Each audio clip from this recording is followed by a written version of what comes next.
Hello प्यारे बच्चों, good morning, good evening, good nights. जो जब भी देख रहा हो, आज का टॉपिक है फ्रीडल-क्राफ्ट रिएक्शन।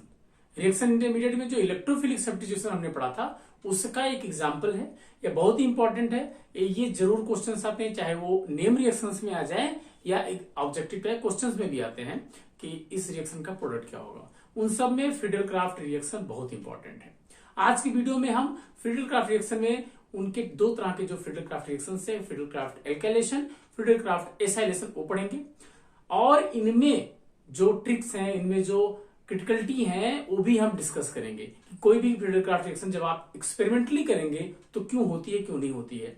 तो आज का टॉपिक में फ्रीडल-क्राफ्ट रिएक्शन हम स्टार्ट करते हैं। ये Friedel-Crafts reaction basically two types का होता है। एक होता है एल्काइलेशन और दूसरा होता है एसाइलेशन। जैसा कि नाम से क्लियर है कि एल्काइलेशन में जो फ्रीडल-क्राफ्ट रिएक्शन होगा वो एल्काइलेशन होगा, मींस जो इलेक्ट्रोफिलिक सब्स्टिट्यूशन होगा वो उसमें जो इलेक्ट्रोफाइल होगा एल्काइल ग्रुप होगा, और एसाइलेशन में जो इलेक्ट्रोफाइल बनेगा वो होगा एसाइल ग्रुप्स। एल्काइल ग्रुप्स जैसे आर कोई ग्रुप है उस पर पॉजिटिव, जैसे लाइक एग्जांपल CH3+, C2H5+। लेकिन जो एसाइल ग्रुप होता है वो RCO ग्रुप होता है, RCO+, या इसको कह सकते हो CH3 डबल बॉन्ड O+, या C2H5O+। तो ये ग्रुप जो होता है उसको बोलते हैं एसाइल, ये ग्रुप बोलते हैं एल्काइल। तो इन ये इलेक्ट्रोफाइल का सब्स्टिट्यूशन आज के इस लेक्चर में पढ़ेंगे। इलेक्ट्रोफाइल क्या होते थे, जो फ्रीडल-क्राफ्ट रिएक्शन है वो इलेक्ट्रोफिलिक सब्स्टिट्यूशन का एक एग्जांपल है। और हमने पिछले लेक्चर जो इलेक्ट्रोफिलिक सब्स्टिट्यूशन में पढ़ा था वो पढ़ा था कि जो इलेक्ट्रोफिलिक सब्स्टिट्यूशन से वो बेंजीन रिंग बहुत ज्यादा देता है। तो जो आज के सारा जो इलेक्ट्रोफिलिक सब्स्टिट्यूशन पढ़ने वाले हैं और बेंजीन के ऊपर पढ़ने वाले हैं। क्यों?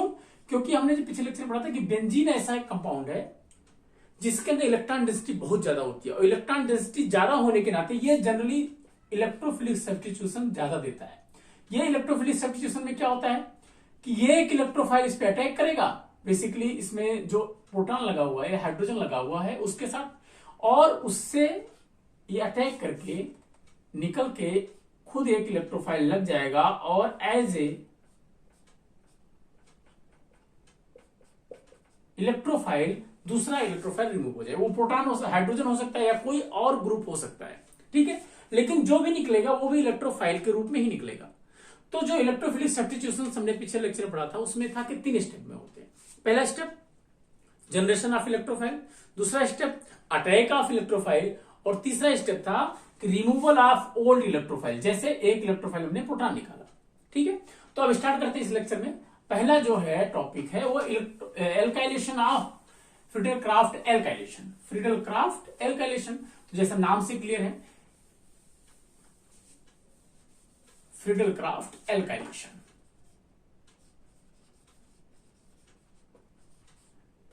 एल्काइलेशन का मतलब हुआ कि इस पे जो अटैक करने वाला है वो या तो CH3+ होगा, या C2H5+ होगा, या C3H, जो भी हो, कोई भी अल्काइल ग्रुप होगा। सीधे से हम एक एग्जांपल कर दें कि R+ इस पे अटैक करने वाला है। तो जो फ्रीडल-क्राफ्ट रिएक्शन सिंपल एग्जांपल में दिखाया जाता है वो ऐसे है कि बेंजीन या उसका derivative plus RX, X means halogens, ये हो सकता है F, ये हो सकता है Cl, ये हो सकता है Vr, ये हो सकता है I, कोई भी हेलोजेंस हो। और कोई भी लुईस एसिड लेते हैं, क्या लेते हैं? Lewis acid, like example AlCl3, like example ZnCl2, SnCl3, कोई भी लुईस एसिड इसकी जगह पे लेंगे। और क्या होता है कि इस पे लगा हुआ जो प्रोटॉन है ये जैसे है, ये माइनस होगा, ये प्लस होगा, ये प्लस यहां जुड़ जाएगा और यहां पे निकल जाएगा HCl, लग जाएगा R+HCl। इसका X या HX कर सकते हैं हम, HX। ये निकला वर्ड जो इलेक्ट्रोफाइल जो हाइड्रोजन्स है वो इलेक्ट्रोफाइल्स के साथ जुड़ करके बाई प्रोडक्ट बना देगा। ये सिंपल एग्जांपल है। लेकिन क्या ऐसे ही होता है? क्या हर हेलोएल्केन्स जो भी है क्या उसका रेट ऑफ रिएक्शन सेम होगा, इसी लेक्चर में आज हम सब क्लियर करेंगे कि एल्काइलेशन में जो अटैकिंग एल्किल हैलाइड है वो कौन सा एल्किल हैलाइड ज्यादा रिएक्टिव होगा या कौन सा एल्किल हैलाइड कम रिएक्टिव होगा। ठीक है, तो अगर हम इसे एक एग्जांपल ले लें, ये प्लस CH3Cl और इसके ऊपर Lewis acid anhydrous AlCl3 anhydrous क्यों लिखा, ये भी आज के लेक्चर में हम क्लियर करेंगे कि एनहाइड्रस ही क्यों जरूरी है। तो बनेगा क्या, यहां से टूटेगा ACl- ACH3+ और इसका प्रोटॉन निकल जाएगा एज ए इलेक्ट्रोफाइल। तो इसका प्रोटॉन और इसके क्लोरीन के साथ जुड़ के HCl बना लेगा और जो एल्काइल ग्रुप है वो इसके ऊपर सब्स्टिट्यूट कर जाएगा। सब्स्टिट्यूशन रिएक्शन है, मींस एक इलेक्ट्रोफाइल को दूसरा इलेक्ट्रोफाइल सब्स्टिट्यूट कर रहा है प्लस HCl। ठीक है, अच्छा इसकी चर्चा हमने यहां नहीं लिखी, क्यों, क्योंकि ये क्या है, ये कैटालिस्ट है। क्या है, कैटालिस्ट। कैटालिस्ट का काम यही है कि वो रिएक्शन में गया, रिएक्शन को किया और फिर वापस आ गया, उसका कंज्यूम नहीं होता, वो कंज्यूम नहीं होता है, इसलिए हम उसको कैटालिस्ट बोलते हैं। ठीक है, कैसे ये काम कर रहा है वो भी हम इसके मैकेनिज्म में देखेंगे। तो ठीक है, इसी एग्जांपल का हम मैकेनिज्म देखते हैं। आप नोट कर लो, नोट करते रहे, क्योंकि ऑर्गेनिक केमिस्ट्री में नोट बनाना बहुत इंपॉर्टेंट है। तो नोट बनाते रहिए ताकि आपको रिवीजन में आसानी हो। ठीक है, तो अगर हम इसकी मैकेनिज्म में चले, मैकेनिज्म में तो हमने बताया था कि इलेक्ट्रोफिलिक सब्स्टिट्यूशन में 3 स्टेप होते हैं। पहला स्टेप होता है जनरेशन ऑफ इलेक्ट्रोफाइल जनरेट करना है, जिसे हम CH3Cl लिया है प्लस AlCl3। क्या होता है, क्या रिएक्शन ऐसे होगा कि AlCl4 प्लस CH3- ऐसे बन गया।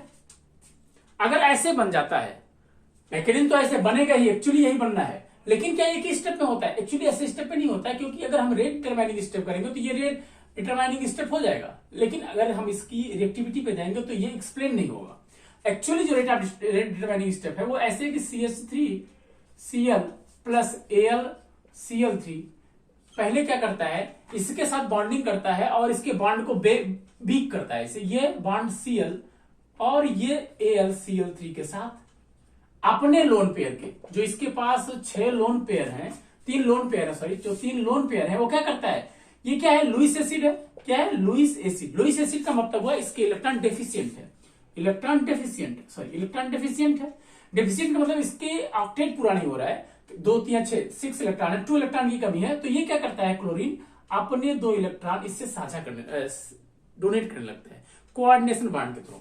तो कोऑर्डिनेशन बॉन्ड के थ्रू तो क्या होता है कि ये इसके साथ अट्रैक्ट होता है और ये जो बॉन्ड कार्बन और क्लोरीन के बीच का जो बॉन्ड है वो क्या होता है, वीक होने लगता है और अगले स्टेप में ये AlCl4 बन जाता है प्लस CH3 कार्बोकेटायन बन जाता है, मेथाइल कार्बोकेटायन बनता है। अब इसमें ये जो स्टेप है वो रेट डिटरमाइनिंग स्टेप है, ये रेट डिटरमाइनिंग स्टेप नहीं था, मतलब ये रेट डिटरमाइनिंग स्टेप नहीं है, ये रेट डिटरमाइनिंग स्टेप नहीं है, ये रेट डिटरमाइनिंग स्टेप है। ठीक है, इसकी जरूरत क्यों पड़ी, मैं आगे लेक्चर में जब हम रेट ऑफ रिएक्टिविटी देखेंगे, ऑर्डर ऑफ रिएक्टिविटी देखेंगे, उसमें जरूरत पड़ेगी।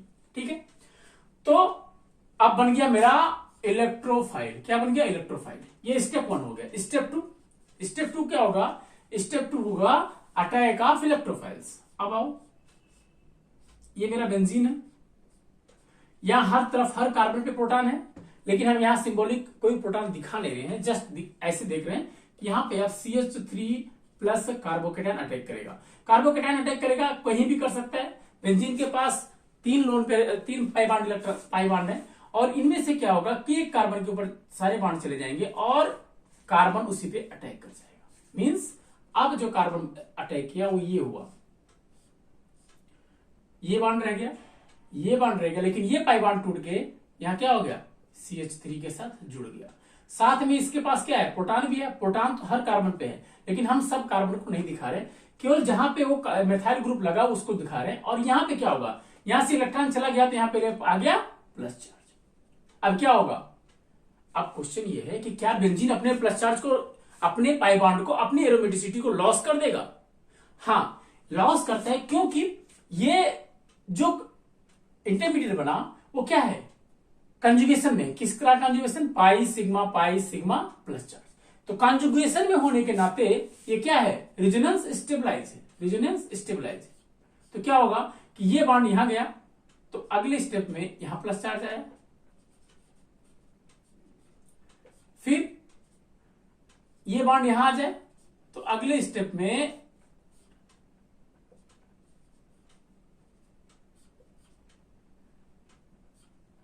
यहां प्लस चार्ज आया। ठीक है, क्योंकि ये प्लस चार्ज घूम रहा है तो जो ओवरऑल हमने पिछले लेक्चर में बताया था कि इनमें क्या होता है, एक सिग्मा कॉम्प्लेक्स बनता है। सिग्मा कॉम्प्लेक्स ही सबसे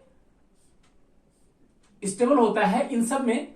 तो सिग्मा कॉम्प्लेक्स होने के नाते ये थोड़ी देर के लिए स्टेबल होता है, वरना बेंजीन अपना एरोमेटिसिटी लॉस नहीं करेगा। तो ये था सेकंड स्टेप कि अटैक ऑफ इलेक्ट्रोफाइल। ये है इलेक्ट्रोफाइल जो अटैक कर रहा है। ठीक है, अगला स्टेप जो थर्ड स्टेप है, यही लिख दे रहा हूं, सिग्मा कॉम्प्लेक्स को हम यहां बना दे रहे हैं।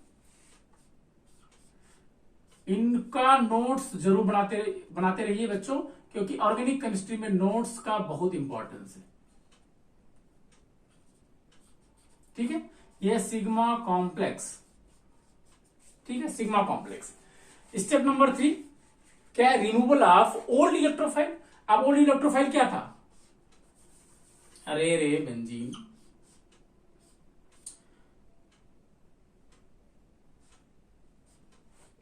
हमको एक एग्जांपल, एक स्ट्रक्चर ले लेते हैं। ओल्ड इलेक्ट्रोफाइल था हाइड्रोजन, ये था। अब ये क्या करेगा, ये अपने इलेक्ट्रॉन इसको डोनेट कर देगा और एज ए यहां AlCl4 था, जिसमें से इसका Cl माइनस इसके साथ बन के HCl बना लिया, प्लस आपका बन गया प्रोडक्ट मिथाइल बेंजीन, जिसको बोलते हैं टोल्यूइन, मिथाइल बेंजीन, इसको बोलते हैं टोल्यूइन। ठीक है, तो ये था step number 3, removal of old electrophile. ये था ओल्ड इलेक्ट्रोफाइल।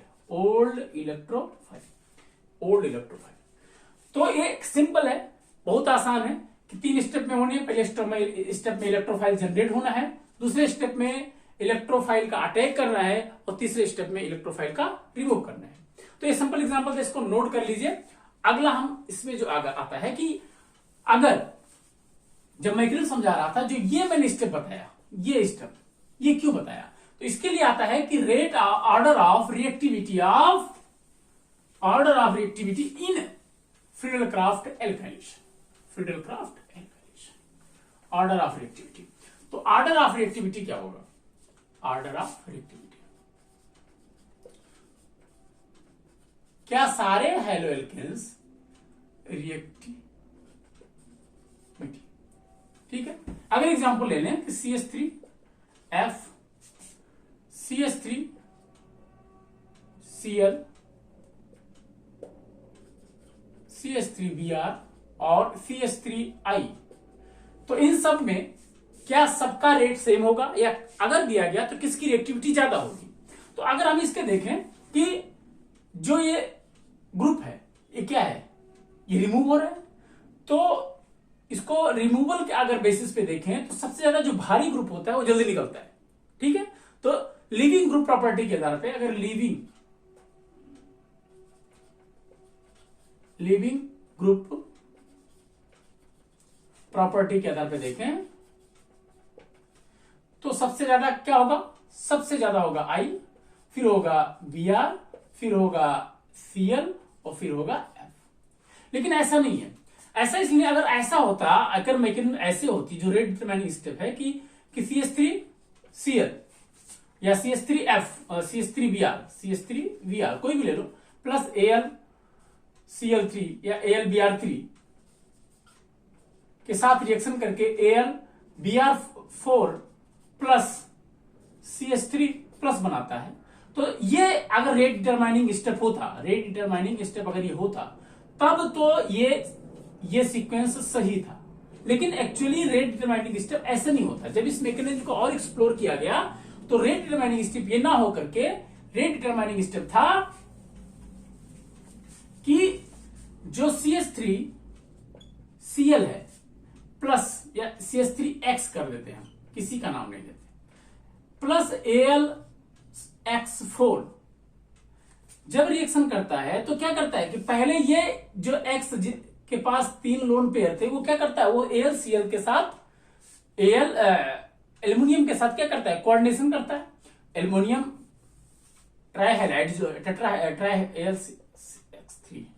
ट्राइहैलाइड जो था वो क्या है, लुईस एसिड था, इलेक्ट्रॉन डेफिशिएंट था। इसके कारण से CH3 अपने X के साथ बॉन्डिंग लूज होने लगता है और AlX3 के साथ इसकी बॉन्डिंग होने लगती है।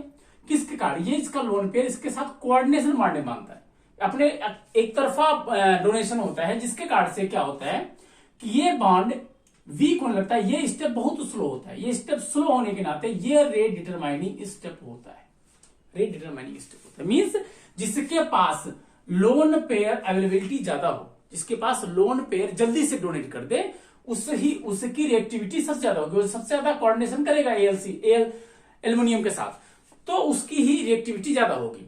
तो अगर हम देखें तो फ्लोरीन छोटा होता है, तो इलेक्ट्रॉन डेंसिटी जिसकी होती है वो जल्दी से जल्दी अपना डोनेट कर देता है, इसलिए इसकी इलेक्ट्रॉन डेंसिटी अवेलेबिलिटी ज्यादा होती है और इसकी बड़ा होने के नाते इसकी इलेक्ट्रॉन अवेलेबिलिटी कम होती है, लोन पेयर अवेलेबिलिटी कम होती है, डोनेशन जल्दी नहीं करता है। तो इसका कारण से जो रिएक्टिविटी ऑर्डर हो जाएगा वो हो जाएगा F, then Cl, then Br, then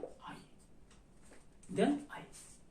तो अगर क्वेश्चन आता है कि AlCl3, AlF3, sorry CH3F, CH3Cl, CH3Br और CH3I में सबसे फास्ट रिएक्शन कौन करेगा एल्काइलेशन में। मैं अब फिर से दोबारा बता रहा हूं कि फिल्डक्राफ्ट एल्काइलेशन, एसाइलेशन का अलग होगा। एल्काइलेशन में तो सबसे ज्यादा रिएक्शन करेगा वो एल्किल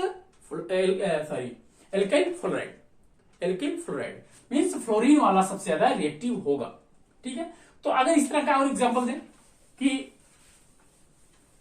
फिल्डक्राफ्ट एल्काइलेशन में कि अगर ऐसा रिएक्शन है, मैकेनिज्म आप नहीं समझाऊंगा क्योंकि मैकेनिज्म आपको आ गया होगा। अगर ये C2H5Cl हो, C2H5Cl हो और AlCl3 एनहाइड्रस हो, क्यों एनहाइड्रस भी एक्सप्लेन कर रहा हूं मैं,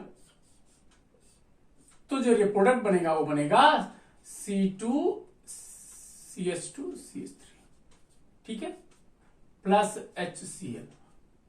ठीक है, अब यहां जो क्वेश्चन था हमने बताया था कि ये भी एक्सप्लेन करूंगा कि एनहाइड्रस क्यों लेते हैं, क्योंकि मैंने एक बार एक्सपेरिमेंट किया था मैं लैब में, तो क्या हुआ कि रिएक्शन गई नहीं। कभी कभी क्या होता है कि ये रिएक्शन करते हैं और रिएक्शन होता ही नहीं है, रिएक्शन कंप्लीट ही नहीं होता है। क्यों नहीं होता है, क्योंकि जो AlCl3 हम बहुत कैटालिटिक डालते हैं, 0.1 मोल 0.2 मोल, तो कैटालिटिक होने के नाते अगर इसमें मॉइस्चर होगा, एनहाइड्रस मॉइस्चर या तो सॉल्वेंट में हो, जो सॉल्वेंट इसमें यूज करते हैं वो ड्राई होता है, ड्राई सॉल्वेंट। क्यों ड्राई सॉल्वेंट होता है कि इसमें मॉइस्चर फ्री हो, क्या हो, मॉइस्चर फ्री। अगर मॉइस्चर होगा तो क्या होगा, AlCl3 पे जो इलेक्ट्रॉन डेफिशिएंट है, ऑलरेडी इलेक्ट्रॉन डेफिशिएंट है, उसमें क्या होगा, H बॉन्ड O जो लुईस वाटर है, वो वाटर इसके साथ कोऑर्डिनेशन कर देगा और बना देगा, क्या बना देगा, AlCl3H2O, जिसके कारण से इसकी जो डिफिशियंसी इलेक्ट्रॉन डेफिशिएंट था वो इलेक्ट्रॉन डेफिशिएंट ना होकर के इसकी कमी पूरी हो जाएगी, जिसके कारण से ये आगे इसके इलेक्ट्रोफाइल जनरेशन में हेल्प नहीं कर पाएगा। इलेक्ट्रोफाइल जनरेट नहीं होगा तो ये रिएक्शन नहीं होगी। तो ड्राई, अगर कोई क्वेश्चन पूछता है कि ड्राई AlCl3 या एनहाइड्रस AlCl3 क्यों यूज करते हैं, क्योंकि अगर ये ड्राई नहीं हुआ, इसमें मॉइस्चर हुआ, तो वो AlCl3 के साथ कोऑर्डिनेशन कर लेगा और वो इलेक्ट्रोफाइल जनरेट नहीं कर पाएगा। ठीक है, तो ये इसका आंसर था। तो अगर इसमें क्वेश्चन आएंगे कि क्या प्रोडक्ट बनेगा फिल्डक्राफ्ट एल्काइलेशन में, अगर ये एग्जांपल्स हैं, इसमें है CH3, CH2, CH2X, HCl, ठीक है, AlCl3, एनहाइड्रस लिखना इसलिए इंपॉर्टेंट है क्योंकि एनहाइड्रस होना चाहिए, AlCl3 एनहाइड्रस। ठीक है, तो प्रोडक्ट क्या बनेगा, प्रोडक्ट ये पॉसिबल लग रहा है कि ये बनेगा, यहां से Cl निकला माइनस, ये प्लस और बना दिया CH2 CH2 CH2 CH3। ठीक है, क्या ये प्रोडक्ट सही है? नहीं, ये प्रोडक्ट गलत है। क्यों? क्योंकि अगर हमें जीओसी में पढ़ाया था कि जब कार्बोकेटाइन बनेगा, ये कार्बोकेटाइन बना, ये कार्बोकेटाइन क्या होगा? ये स्टेबलाइज होगा, ये रीअरेंज करेगा किसके थ्रू? हाइड्राइड शिफ्ट या मिथाइल शिफ्ट, जिस जो भी पॉसिबल होगा। तो ये कार्बोकेटाइन अगर देखें तो CH3 ये क्या है? प्राइमरी कार्बोकेटाइन से अगर ये CH3 अपने इसके साथ 1,2 हाइड्राइड शिफ्ट करे, क्या करे? हाइड्राइड शिफ्ट, तो क्या बन जाएगा? CH3, ये कार्बोकेटाइन बन जाएगा। ये कार्बोकेटाइन, इसका हाइड्राइड यहां शिफ्ट हुआ, मींस ये प्रोटॉन यहां चला गया, तो ये क्या बन गया? 2 degree carbocation. 2 degree carbocation is more stable then 1 degree carbocation. So the product क्या बनेगा? प्रोडक्ट बनेगा CH single bond CH3 single bond CH3। ये क्या बनेगा? Isopropyl benzene, isopropyl benzene. ठीक है, तो ऐसे क्वेश्चन आएंगे जिसमें आंसर ऑब्जेक्टिव में ये भी रहेगा, ये भी रहेगा, या और कुछ बना सकता है। तो आंसर आपको जीओसी इसीलिए पढ़ना इंपॉर्टेंट था कि जीओसी में जब भी कार्बोकेटाइन बनेगा, वो कार्बोकेटाइन क्या होगा? रीअरेंज होकर के अपने आप को स्टेबलाइज करेगा। ठीक है, अगर एक और एग्जांपल लेते हैं कि अगर इसकी जगह पे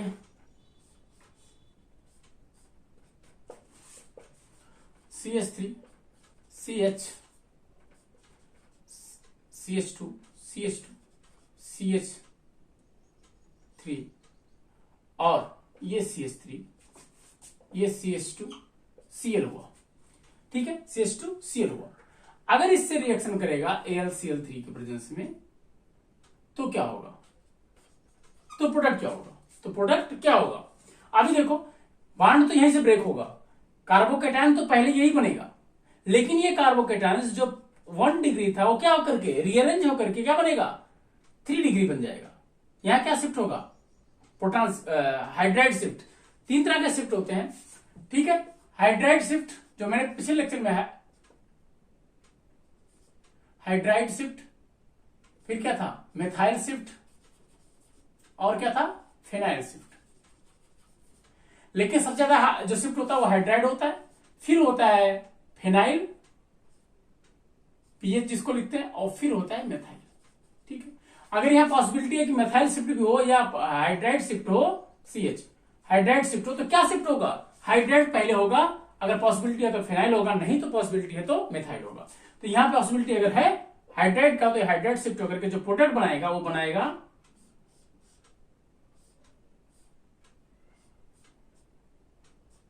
और यहां लग जाएगा, ये कार्बन से जुड़ जाएगा, यहां हो गया CH3 और यहां होगा CH3 और यहां होगा CH2 CH3। ठीक है, तो इस चीज का ध्यान रखना है कि जब भी आप मैकेनिज्म में करो तो जो इंटरमीडिएट बन रहा है, जो कार्बोकेटाइन बन रहा है, क्या वो कार्बोकेटाइन अगेन रीअरेंज होकर के स्टेबलाइज होगा? तो वो स्टेबलाइज करना है, उसके बाद ही अटैक कराना है उसके दूसरे स्टेप में। जो दूसरा स्टेप है अटैक ऑफ इलेक्ट्रोफाइल। तो ये थे जो पहले इसका था कि ये एल्काइलेशन, फ्रीडल-क्राफ्ट एल्काइलेशन। अब हम चर्चा करते हैं फ्रीडल-क्राफ्ट एसाइलेशन की। Friedel-Crafts acylation,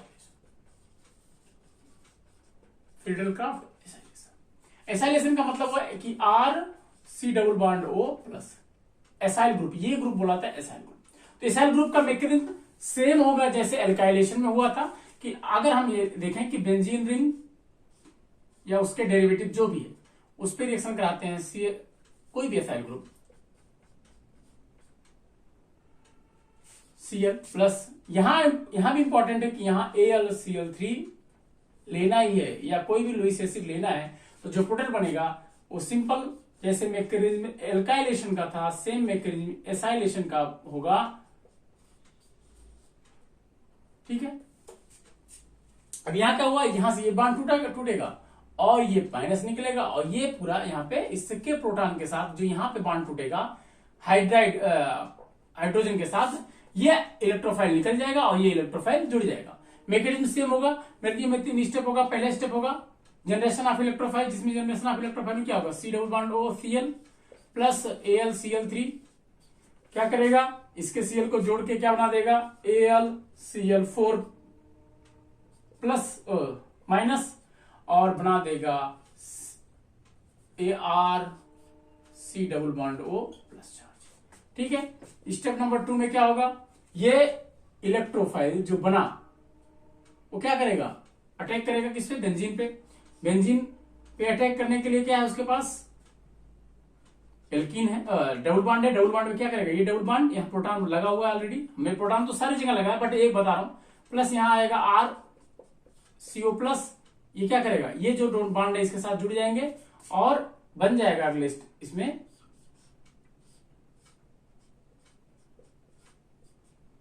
R plus S यहां रहेगा और यहां पे इलेक्ट्रॉन की कमी हो जाएगी और प्लस चार्ज आ जाएगा। ये प्लस चार्ज रेजोनेंस स्टेबलाइज होकर क्या बनाएगा, सिग्मा कॉम्प्लेक्स बनाएगा। वो सिग्मा कॉम्प्लेक्स कैसा होगा, R यहां H बना दे रहा हूं और वो होगा, वो पूरे बेंजीन में प्लस चार्ज को घुमाएगा। ये है सिग्मा कॉम्प्लेक्स।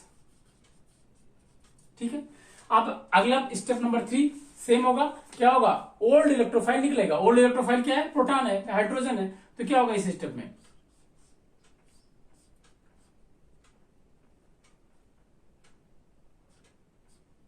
प्लस चार्ज था, C double bond O R, ये ओल्ड इलेक्ट्रोफाइल, ये इलेक्ट्रोफाइल के इलेक्ट्रॉन्स बेंजीन रिंग में आ जाएंगे और AlCl4 जो बना हुआ था वो क्या बना देगा, इसके H के साथ निकल के HCl बना देगा, AlCl3 बन जाएगा, जो कैटालिस्ट है प्लस प्रोडक्ट बन जाएगा जो हमें चाहिए।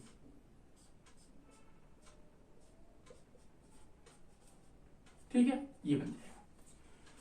अब इसी के एग्जांपल R को चेंज करके कोई भी एग्जांपल ले सकते हो, कोई भी एग्जांपल R को चेंज करके ले सकते हो, जैसे जैसे जैसे जैसे हम ले लिया benzene ring plus CH3 C double bond O Cl Br F कुछ भी ले सकते हो, प्लस AlCl3 एनहाइड्रस। ठीक है, क्या बनेगा प्रोडक्ट, प्रोडक्ट बनेगा CH3 एसिटोफिनोल। ठीक है, एसिटोफिनोल।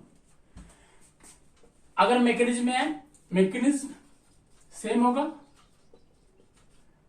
केवल हमने कार्बन चेंज किया है, एल्काइल ग्रुप को चेंज किया। पहले स्टेप में क्या होगा, generation of electrophile CH3 double bond O Cl क्या करेगा, AlCl3 अटैक करेगा, क्या बनाएगा, AlCl4 बन जाएगा, प्लस क्या होगा, AlCl4 बनने के बाद यहां बन जाएगा CH3 C double bond O plus, that is electrophile. ये इलेक्ट्रोफाइल हुआ। ये इलेक्ट्रोफाइल क्या करेगा, स्टेप नंबर 2 में बेंजीन पे अटैक करेगा,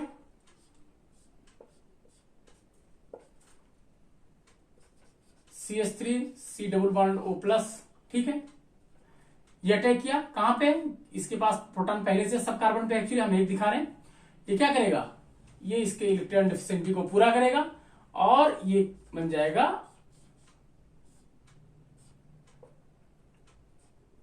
यहां प्लस चार्ज आ जाएगा और यहां बन जाएगा C double bond O R। ठीक है, बॉन्ड R नहीं, सॉरी CH3। ठीक है, ये क्या करेगा, रेजोनेंस स्टेबलाइज होकर क्या बनाएगा, सिग्मा कॉम्प्लेक्स।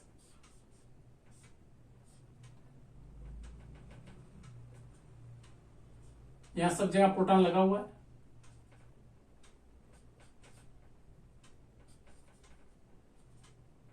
ये प्रोटॉन लगा हुआ है, ये है सिग्मा कॉम्प्लेक्स।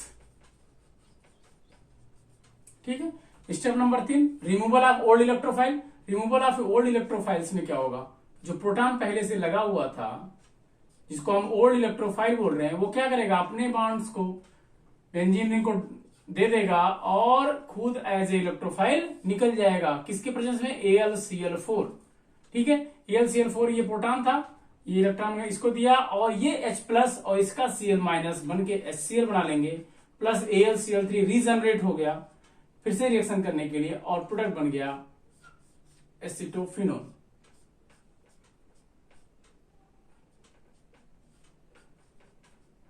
ठीक है, तो ये था। अब इसमें एग्जांपल्स जो आते हैं, एग्जांपल वो इस तरह से आते हैं कि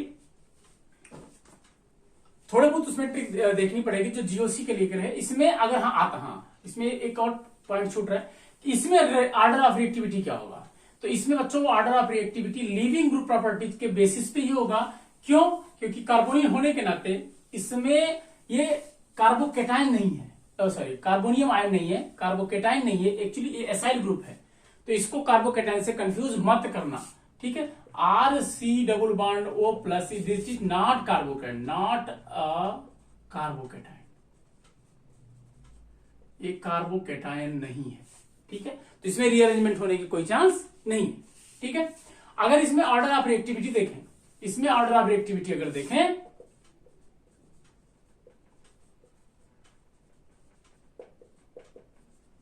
तो ऑर्डर ऑफ रिएक्टिविटी क्या होगा। इससे अगर हम देखें कि CH3 double bond O F, CH3 O Cl, CH3 O Br और CH3 CO I।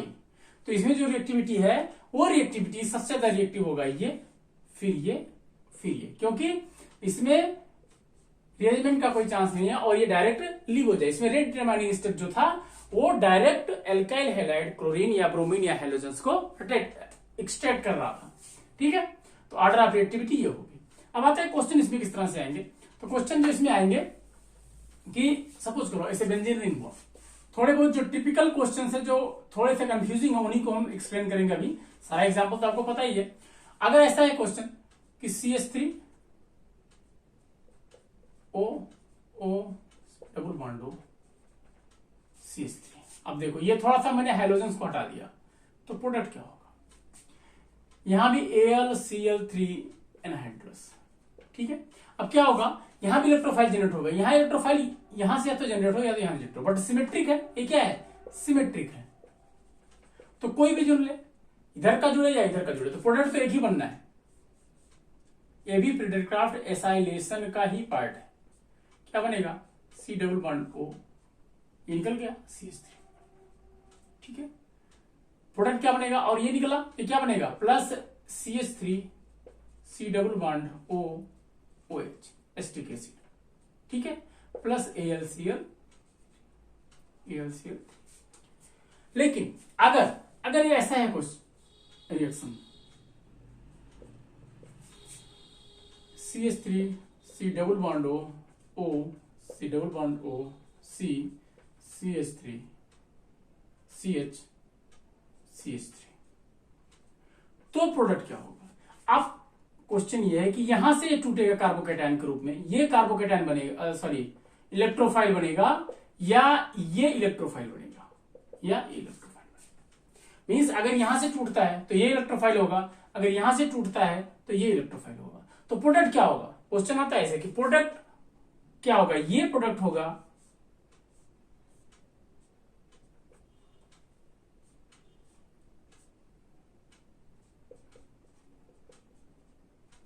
या और ये होगा।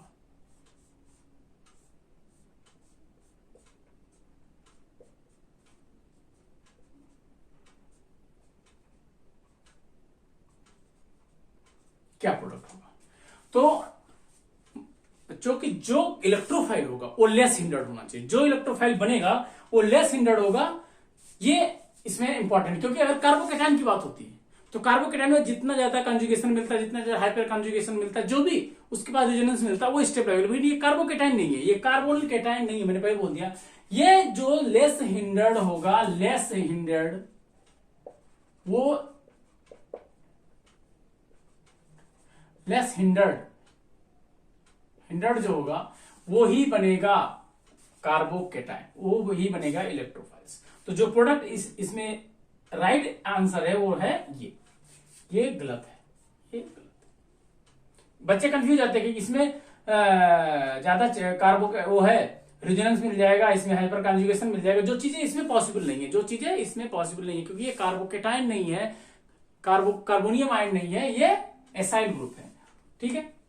तो आज के वीडियो में हमने जो पढ़ा वो पढ़ा कि एल्काइलेशन क्या पॉसिबिलिटी हो सकती है, क्या क्या किस तरह से क्वेश्चन आ सकते हैं, और एसाइलेशन में किस तरह के कंफ्यूजिंग क्वेश्चन आ सकते हैं, तो आप इस लेक्चर को रिमाइंड करके, पॉज करके मैकेनिज्म खुद ड्राइव करिए और इसको पढ़ते रहिए। Thank you.